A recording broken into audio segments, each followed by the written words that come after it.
না, তাদেরকে আমি কালো শক্তি বলি না, আপনারা আমাকে দেখান, তাইলে আমি বলবো। যদি কেউ প্রমাণ দিতে পারেন তারা কালো শক্তি, তাইলে আমি, যদি তারা আমার সামনে আসে, আমি বলবো yes, I do agree with you এবং আই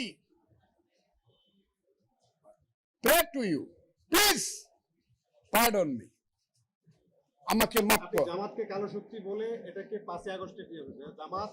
আমি এটা বলে এই উত্তর আপনি আমার সামনে পাবেন না।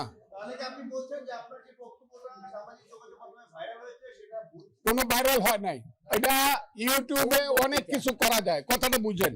আমার সমস্ত বক্তব্যটা আপনারা দিতে বলে, সমস্ত বক্তব্যটা আপনারা দিতে বলেন, ওই 2 লাইন দিয়া, ওই নিষেধা হেডিং দিয়া ফজলুর রহমান বলেছে ইউনুসকে দেশ থেকে, এইগুলা তো হইতেছে এই দেশে।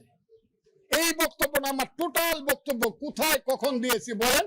যদি আমি অন্যায় করে থাকি, দেশের বিরুদ্ধে বা দলের বিরুদ্ধে বক্তৃতা করে থাকি, আপনারা আমাকে, এটা আমি দলকে উত্তর দেব, এখন দিব না। আমার বক্তব্যটা সামনে আইন না, আপনারা বাজান। যদি আমার কোনো ভুল হয়ে থাকে, কেউ হয়ে থাকে, আমাকে বুঝাইতে পারে দেখেন আপনি ভুল করছেন, তাহলে আমি সঙ্গে সঙ্গে হাত জোর করে মাপ দেব। এটা আমার ধন্যবাদ। আমার কিন্তু পুরা বক্তব্যটা বাজাইতে হবে, আমি কি কইছি পুরা, ওই একটা ইউটিউবের একটা লাইন বাজায় হবে না।